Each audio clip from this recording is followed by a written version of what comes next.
Selling yourself short in relationship is a self-worth issue that stems from your attachment messages you got in childhood. Today I'll unpack why we sell ourselves short and often don't see it until it's too late. And stick around to the end of the lesson because I'll show you how to rewire your self-worth story so that you can break this habit and finally match with a partner who's truly worthy of you. If you're new to this channel, welcome. My name is Amy and I help women who are stuck in unhealthy relationship patterns go from feeling insecure and anxious to being secure in their self-worth and identity so they can attract a partner who deeply values them that they can create a secure partnership with for life. And if you want more content on this topic, please hit the subscribe button and click the bell so you get notified because I post new lessons like this every week.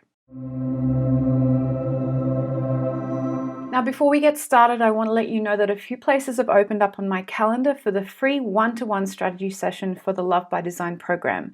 If you want to know more about how to sign up for that, stick around till the end of the lesson and I'll show you how to do that then. So selling yourself short or settling for a partner comes down to the deep insecurities and limiting beliefs that we have from our attachment blueprint that get formed when we're in childhood. From an attachment perspective, we're brought up with an insecure attachment that makes us believe that we don't deserve the love that we actually want. And we get used to behaviors that we think are worthy of us, and we kind of get reinforced that this is what we deserve at this kind of lower level. We don't question them at all. It's normal to us because, again, we've been raised to believe that's the case. So those limiting beliefs we learn in childhood affect how we choose to settle with a partner. As opposed to identifying what we truly want in a partner and believing that we're worthy of it and breaking out of that blueprint and going out and not settling until we find that match. And the lower our self-worth, the more we tend to tolerate, bad behaviors and patterns in other people that we simply shouldn't tolerate at all. Now, you might not be aware of how your insecure attachment is affecting your choice of partner or how you settle for a partner. And the reason for this is that we also tend to, in hand, overvalue the partner that we're with. We have a tendency to put our partners on a pedestal. And so then we have confirmation bias running to keep them on that proverbial pedestal so we don't ever see their true characteristics. We don't let ourselves really acknowledge them. So this low self-worth piece is the first point here, that it's a fear that we're truly unlovable. There's something deeply wrong or broken about us. And we tend to choose a partner based on if they're interested in us because of it, not if we're interested in them. And we're defaulting to choosing what's familiar to us in a partner. So again, if we had particular ways that people treated us when we were children, that's our familiar attachment blueprint. So we'll be drawn to those familiar patterns in our adult relationships. So if you had an absent or distracted or emotionally unavailable father, at a subconscious level, that's a familiar attachment for you with men. So when you move into your adult relationships, you'll be drawn to that familiarity of them being distant, absent, or emotionally unavailable. And you'll think that that's normal. And it will also reinforce that self-worth piece that you're not worthy of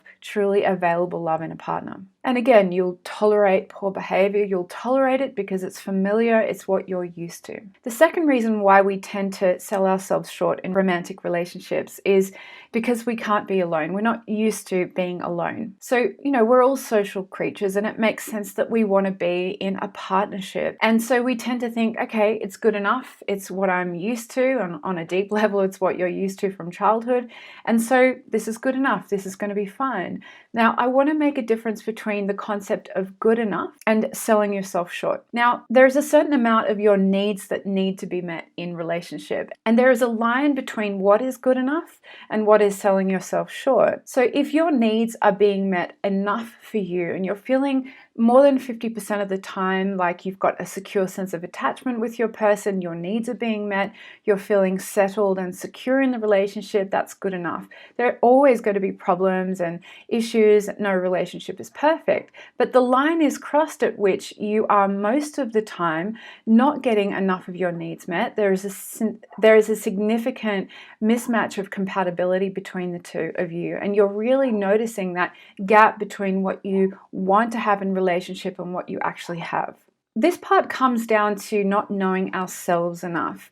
If we haven't spent enough time on our own or being single, we don't get a chance to actually look at who we are and what we really want in relationship. Being alone gives us that knowledge of ourselves. It lets us know what our standards are away from, the childhood home when we leave it, and away from the strong influences around us. Having that time to really reflect on what our unique preferences and needs are really essential to knowing what is going to be that good enough line in relationship. And if you've been a person who's tend to spend all of your adult life in relationships and you leave one and go to another one really quickly, most of your time in that mirror of relationship, and you haven't got that sense of identity because you're constantly seeing your identity through the mirror of another person. It's why it's so important to spend some time single and on your own when you're an adult. The third reason we sometimes sell ourselves short in relationship is because we've got a scarcity mindset. Now, this is a funny point because there's a bit of an irony here. If you can't be alone and you tend to rush into relationship and you've got a scarcity mindset, which is when you think that there's only one person that is right for you, that will love you in that way, you've never actually given yourself the time to see the abundance of potential partners out there for you because you've always been in relationships. So those two, not being able to be alone and scarcity, tend to go hand in hand. And if you have an insecure or anxious attachment, that tends to put a very strong filter on people around you. You think that there's only a very specific ideal partner for you. So you actually create scarcity in the way you perceive people. And the reason we narrow our filter is because we think we can only be safe with a certain type of person. And again, this ties into our attachment blueprint from childhood because that's when we felt safe back then. But the reality is if we take our filter off and widen our perspective and start to awaken to our sense of identity, we can discover ourselves to be quite safe with a wide variety of people if we give ourselves a chance to go through that process. So scarcity and anxiety go hand in hand to really sabotage us in the dating process. And if you want to know more about that, I have an entire video here on that topic. The last reason we sell ourselves short is because we tend to put our partner on a pedestal. Now, when we were children, we put our parents on a pedestal and that kept us safe. It was a really clever coping mechanism to have a sense of self as a child, that I am safe, I'm okay, my parents are wonderful, even though you're feeling this lack. We tend to carry that pattern into our adult intimate relationships so that we're putting our partner on a pedestal even when our needs aren't being met. And so you're blind to your partner's flaws because that attachment safety mechanism is running overtime to keep them on the pedestal. Or you had a great honeymoon period and you keep looking back on that and you remember what they used to be like and you love them for that. That also is a way we keep them on the pedestal to feel safe and secure. Now, I just want to make that distinction again, that selling yourself short is very different from having this concept of good enough in relationship, because no relationship is perfect, no partner is perfect. And it's worth being realistic that you will have that sense of, this is good enough, I'm having enough of my needs met, I feel enough of a connection with my partner. And that is so very different from thinking, oh, I'm selling myself short with a partner and the grass is going to be greener with another partner. The grass is greener concept that I've just got to keep on finding someone until I find the one is a really dangerous mindset to be in. And that's because it's going to keep you unhappy in any relationship you go into, regardless of the partner, regardless of the compatibility. You're always going to be, noticing their flaws and having that confirmation bias that I'm selling myself short. So I want to make that clarification. This video, though, is for when we make a choice of partner based on our low sense of self-worth, that we are less worthy and so therefore we need to choose a partner who is also less worthy. The real problem with this is there is a massive block here. Both you and your partner are worthy of being fully loved deeply by a person. And if you're not the person to love your partner in that way, then you shouldn't be in relationship with them. And like I said, in exchange, you are worthy of being deeply loved by someone. So if that isn't your partner, if your partner can't meet you at that level, then you do need to move on and find someone who can. But again, it's really deeply tied into your sense of self-worth. So let me know in the comments below, have you been in a relationship like this where you kind of feel stuck, like you're only ever going to be able to be with this person and it's really based in this lack of self-worth piece? And What made you leave it if you did, or what is making you stay if you're still there? So the real solution to this is to start to awaken to your self-worth, and particular what you can offer a relationship and what you can offer your partner.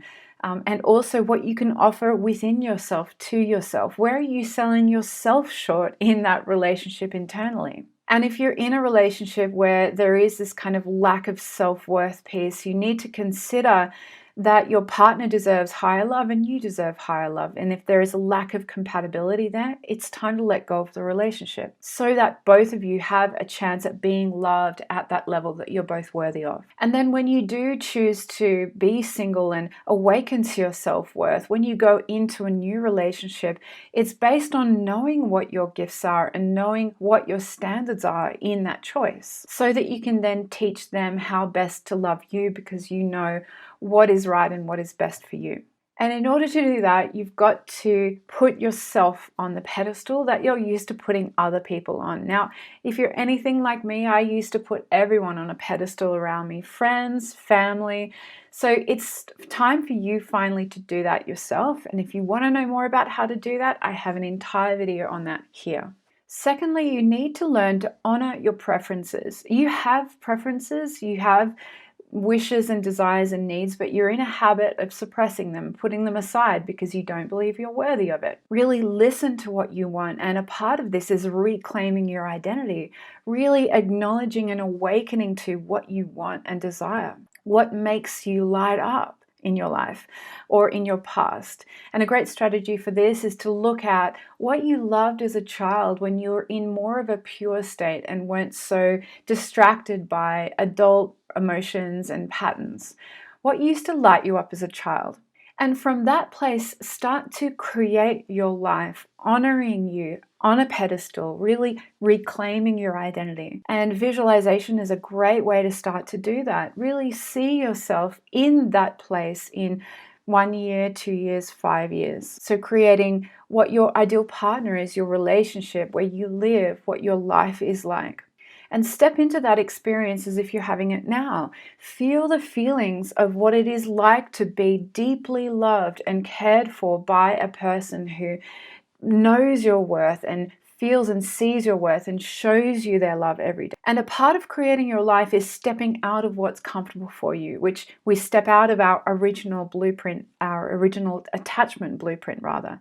And so you're going to have to expand your edge of comfort, which means you'll need to start being a little bit uncomfortable and awakening to possibility, where you can ditch the narrow filter you've had if you're dating or meeting new people and expand out the types of people that you connect to.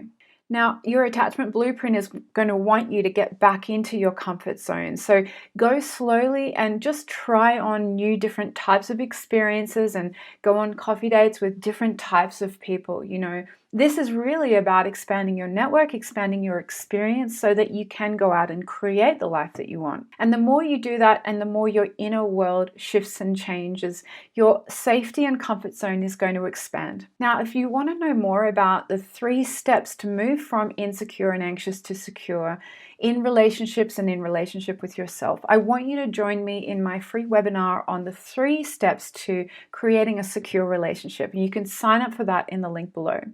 I also have a free Facebook group and I would love to see you in there. And if you do want to apply for the free one-to-one strategy session, click the link on my calendar in the description below. And let me know below how you found this video. If you found it helpful, if you have any questions, please comment below. And in the meantime, here are a few videos for you to watch next so that you can move one step closer to feeling secure and awakening to your self-worth so that you can attract a partner who is worthy of you and have the relationship that you truly want. And for now, I'll see you in the next video.